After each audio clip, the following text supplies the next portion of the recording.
J'ai ici le pyrograveur Posta pyrographe avec sa pointe d'ombrage qui est, je pense, aussi une de ses pointes universelles. Après, ce pyrograveur n'a pas nommé ses pointes, donc je les nomme un peu sur des noms qui sont proches des autres pyrograveurs que moi je connais. Alors, j'ai devant moi une planche de contreplaqué. Je pense que c'est du contreplaqué de bouleau, si je ne me trompe pas. Et j'ai réalisé un petit dessin en m'inspirant sur Internet. Alors, ce sont des montagnes. Donc, on va faire un dessin avec un soleil en arrière-plan, des montagnes, des branches plutôt, et puis une pirogue.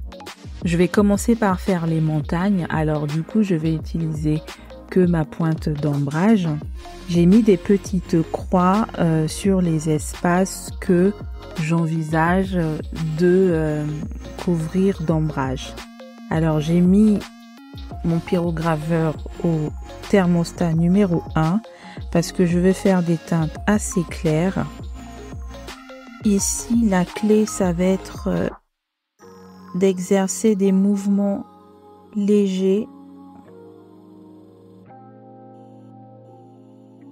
pour avoir des teintes très claires et des mouvements un peu plus appuyés pour avoir des teintes un peu foncées. Alors, si vous voulez avoir des teintes plus claires avec ce pyrograveur-là, il faut rebaisser la température. Là, je suis au thermostat numéro 1. Il faut descendre encore plus au fait si vous voulez avoir des teintes très claires. C'est un pyrograveur qui permet vraiment d'avoir une température très basse dès le départ. Je vais augmenter la température au niveau 2 pour faire les contours de ma montagne.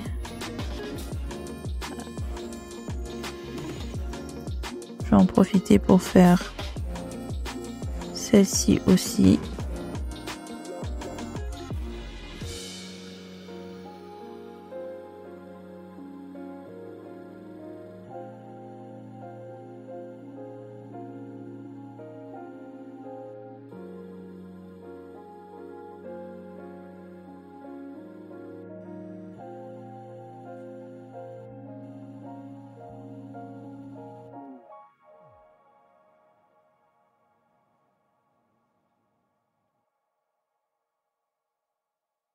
Voilà, je rebaisse la température au niveau 1.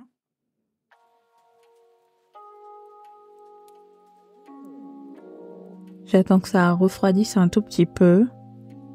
Et je reprends. Alors pour cette partie-là, je fais des mouvements circulaires.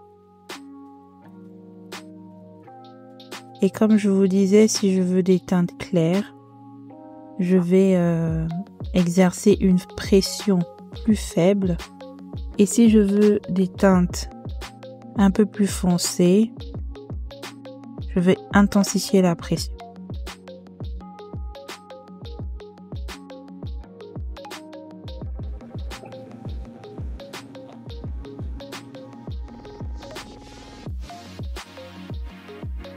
Je vais fondre les traits du crayon avec l'arrondi de la pointe.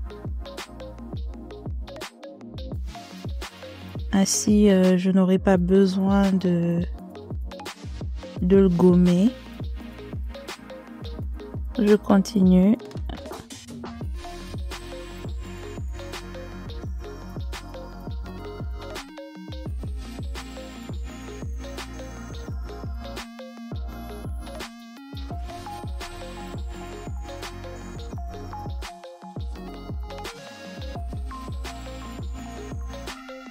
Si vous ne voulez pas avoir les marques du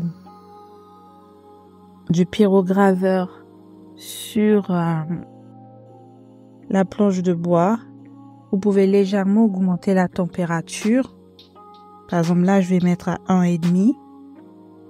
mais vous allez super vite dans les mouvements circulaires. Du coup, pour toujours avoir la teinte claire, vous allez super vite, mais vu que vous exercez moins de pression sur la surface,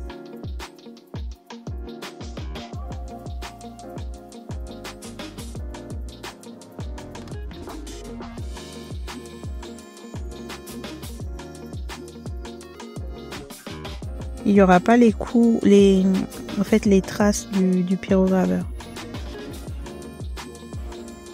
Parce que vous pouvez avoir ça, au fait, vous allez avoir la pointe qui marque, on voit le coup de la pointe.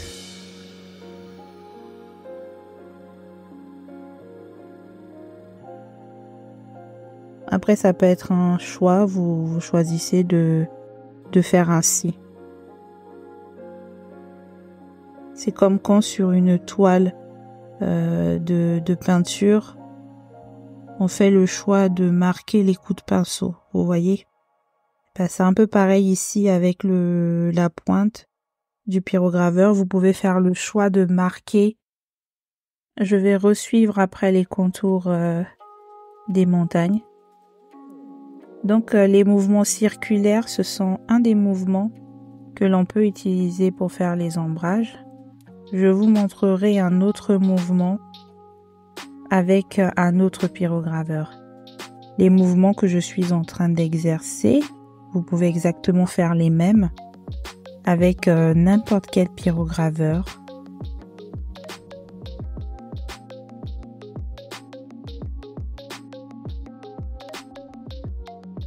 Et aussi n'importe quelle pointe d'ombrage du moment où elle est inclinée au minimum à 45 degrés. C'est l'inclinaison qui va aider au fait à facilement déplacer la pointe sur la surface de bois.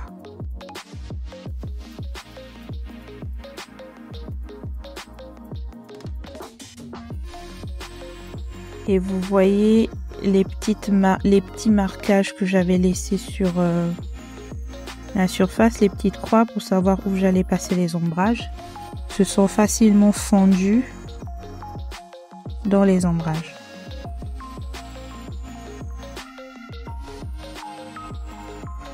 Faire des ombrages demande beaucoup de temps, il faut être patient, surtout si vous faites du couche par couche. Alors le couche par couche, c'est par exemple vous voulez avoir une teinte un peu foncée, vous allez faire une première couche un peu plus claire et ensuite vous allez faire une deuxième couche un peu plus claire. Hop. Voilà. Donc, je vais juste resuivre un tout petit peu. Hop. Les traits au crayon.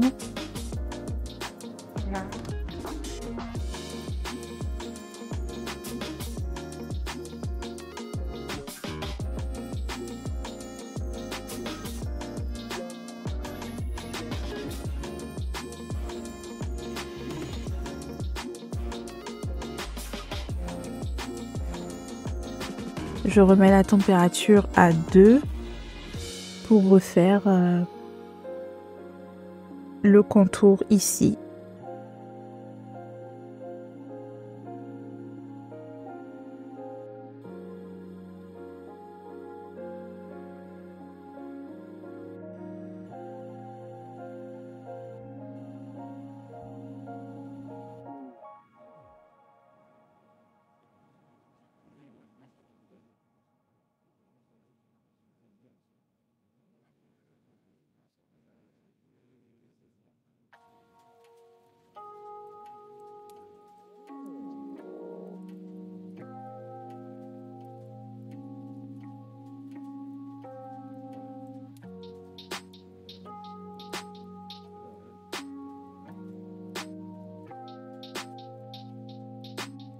Voilà les montagnes de terminées. nous allons faire du coup les branches. Je vais laisser toujours la température au thermostat 2 et pour les branches, je vais juste faire un remplissage noir.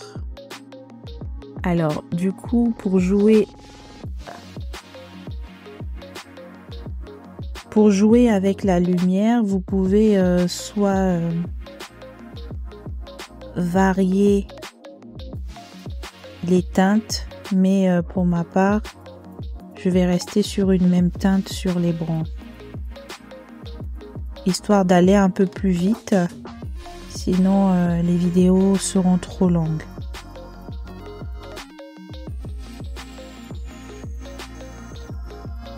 Voilà. Et donc du coup là on a vraiment une technique de le fait de passer la pointe dans un mouvement horizontal ou vertical.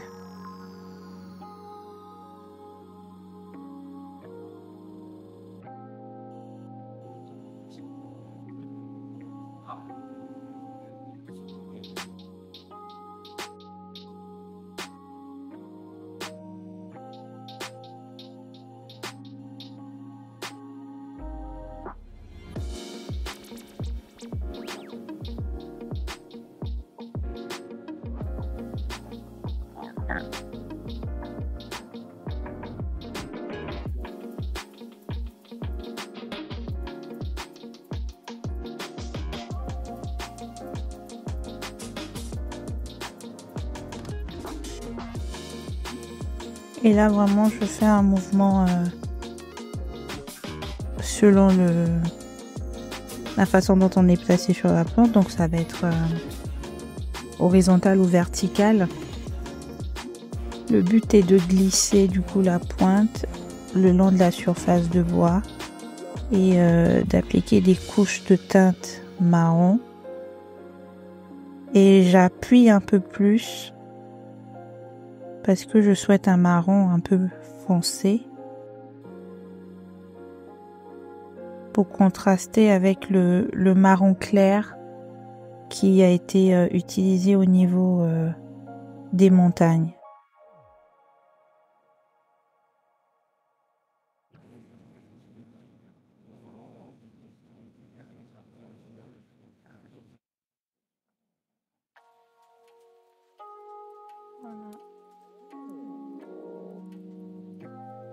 Ici juste un tout petit peu ce trait, du coup cette branche, parce qu'il s'agit des branches d'un arbre.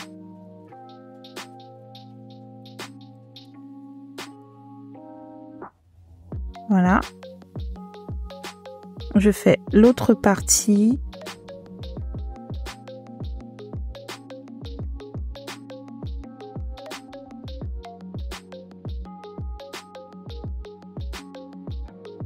Comme vous pouvez le voir,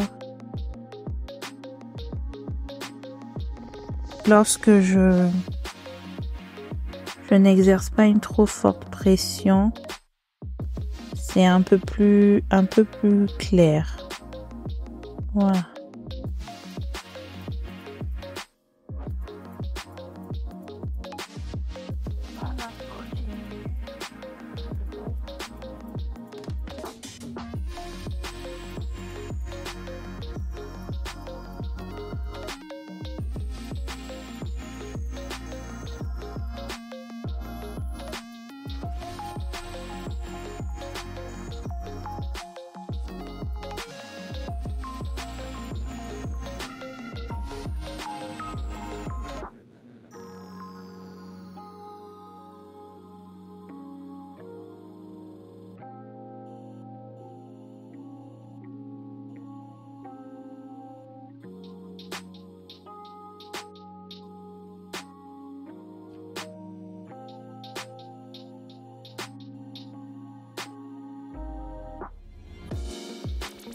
Et voilà, j'ai terminé les branches et donc je vais m'attaquer à la pirogue. La pirogue est le personnage, je vais les faire un peu plus foncés.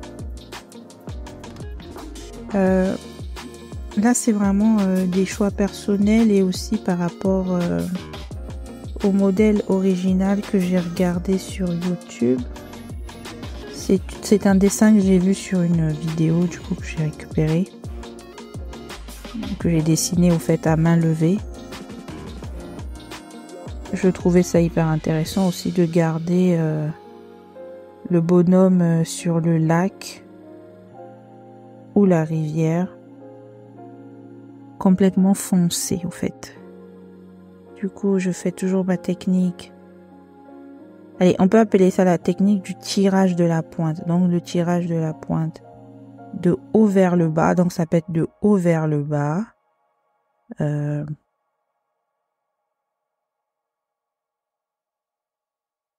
Ou de l'intérieur vers l'extérieur. Ça dépend de comment on utilise le terme. Alors, du coup, je vais faire le lac ou la rivière. Je vais commencer ici avec la teinte un peu foncée qu'il y a sur la pirogue. Je vais garder la même température.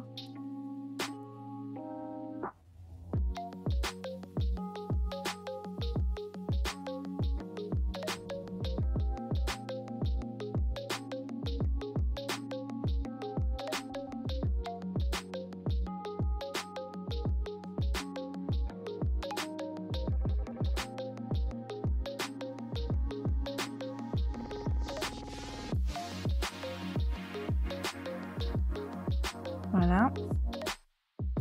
Et je vais faire comme des sortes de hachures, comme ça. Voilà, pour représenter un peu les vagues de l'eau. Je garde tout le temps, je garde la même température, parce que c'est un mouvement du coup que je fais un peu rapide. Et si je prenais une teinte un peu plus claire, ce serait très très clair encore.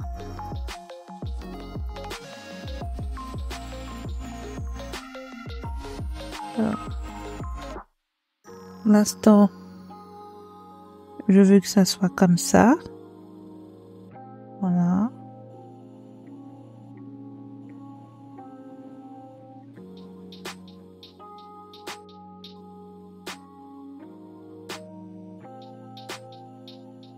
C'est vraiment pour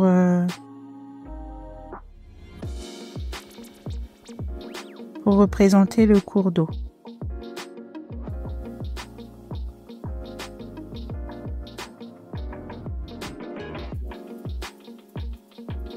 Je vais faire un premier passage avec juste cette température-là et cette vitesse que j'utilise, qui est relativement assez vite.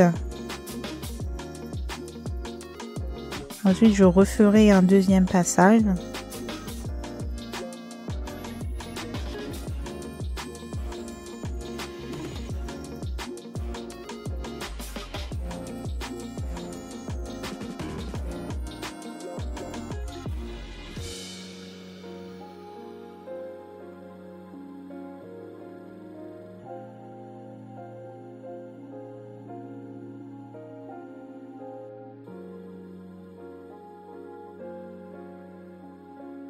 Voilà. Ce que je vais faire, je vais un tout petit peu augmenter la température. Je suis passée au thermostat 3. Hop. Juste ici, je vais apporter un peu plus d'épaisseur en fonçant les rayures. Ici un tout petit peu aussi. Là aussi. Là aussi. Là, c'est vraiment... c'est ce que je vous disais au début dans les conseils. C'est comment vous voyez que la lumière se reflète. Et là, du coup, je m'imagine comment la lumière du soleil se reflète sur le lac.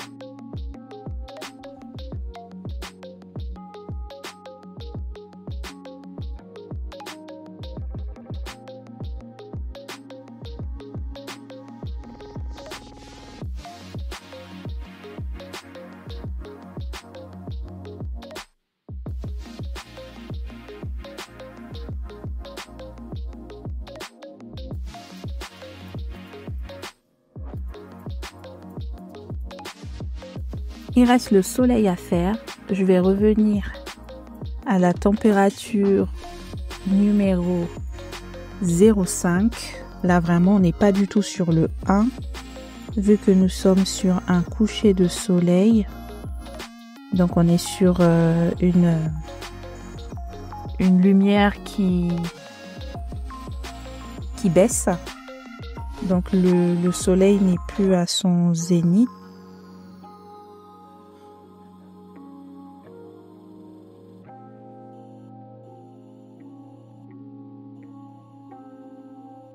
J'espère que vous pourrez vous rendre compte au niveau de la caméra, mais c'est vraiment au 0,5, on est vraiment sur une teinte très très claire. Et pour cela, je fais des mouvements très légers parce que si je vais super vite, ça ne va pas du tout marquer le bois. Hop.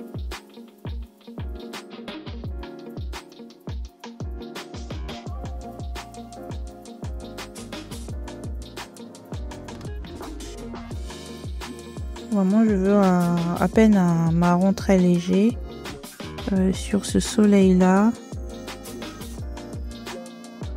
Je sais pas si vous réussissez à vous rendre compte sur la caméra et la lumière artificielle que j'ai.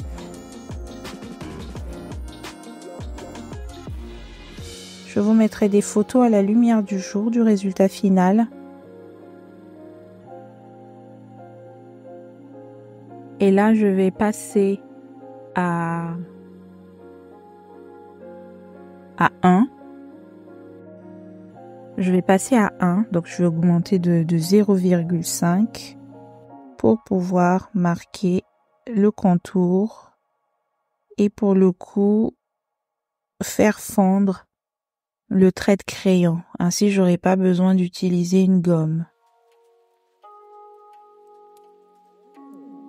C'est vraiment très intéressant avec les pointes cuillère de faire fondre des traits de crayon qui nous auront servi pour esquisser le modèle sur la planche de bois.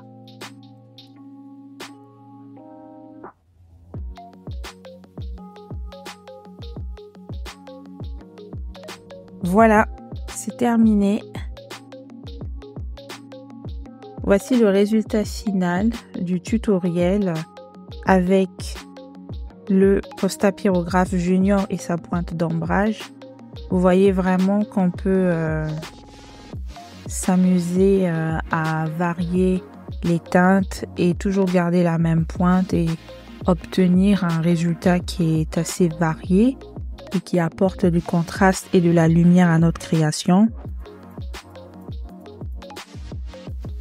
J'espère que cela vous servira et vous donnera des idées pour réaliser aussi les ombrages sur vos différents projets avec ce pyrograveur et cette pointe.